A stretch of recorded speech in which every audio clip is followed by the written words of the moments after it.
মুক্তিযোদ্ধাদের নাতিপুতিরাও পাবে না, তাহলে কি রাজাকারের নাতিপুতিরা পাবে? बांग्लादेश की प्रधानमंत्री शेख हसीना को प्रोटेस्टर्स डिक्टेटर करके भी पुकारा। 2024 সালের জুলাই মাস।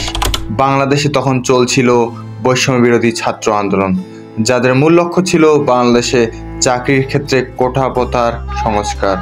এর ওই প্রতিবাদে রাজপথে নামতে বাধ্য হয় বাংলাদেশের বিভিন্ন প্রান্তে থাকা বিশ্ববিদ্যালয়, কলেজ এবং বিদ্যালয়ের শিক্ষার্থীগণ।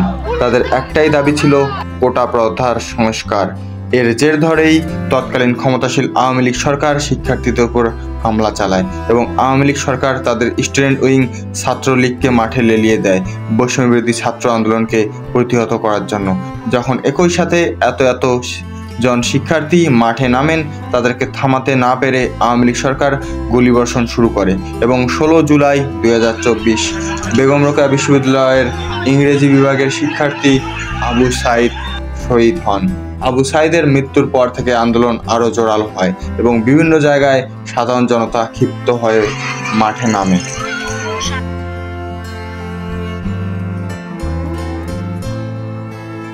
আওয়ামী লীগ সরকার অত্যাচার, নিপীড়ন এবং হত্যাযজ্ঞের হার বাড়িয়ে তোলে এবং দেশের সকল শিক্ষা প্রতিষ্ঠান বন্ধ ঘোষণা করে। এমনকি মোবাইল ইন্টারনেট সার্ভিস পর্যন্ত বন্ধ করা হয় জুলাই বিপ্লবের সময়।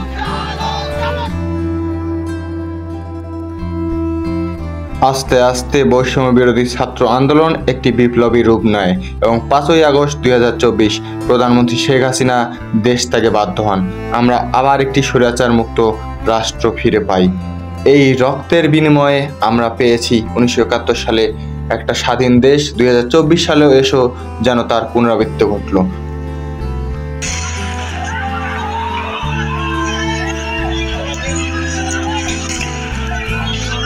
জুলাই বিপ্লব থেমে যাওয়ার পর একটি অন্তর্বর্তীকালীন সরকার গঠন করা হয়, যার নেতৃত্বে রয়েছেন Nobel laureate doctor Mohammad Yunus.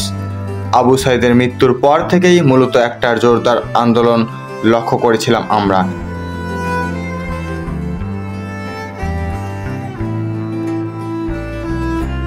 Begum Rokeya বিশ্ববিদ্যালয়ের একটি গেটের নাম বর্তমানে আবু সাইদ গেট রাখা হয়েছে এবং তার পরিবারের কিছু সদস্যকে বেগম রোকেয়া বিশ্ববিদ্যালয়ে চাকরি প্রদান করা হয়।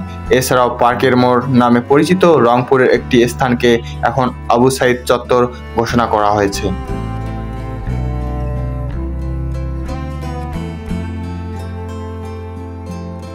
বিভিন্ন রিপোর্টের তথ্য অনুযায়ী 2024 সালের জুলাই বিপ্লবে প্রায় 1400 জনের উপরে মানুষ মারা যায়, যাদের মধ্যে অনেক শিশু ছিলেন।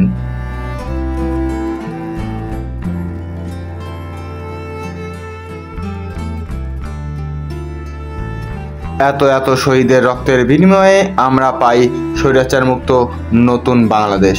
শহীদ আবু সাইদ আমাদেরকে দেখিয়ে গেছেন মুক্তির পথ, আন্দোলনের পথ। তিনি প্রমাণ করে গেছেন বাঙালি অধিকারের জন্য লড়তে পারে, বাঙালি অধিকারের জন্য হাজারবার জীবন দিতেও রাজি আছে। তো এতক্ষণ পর্যন্ত ভিডিও দেখার জন্য সকলকে অসংখ্য ধন্যবাদ।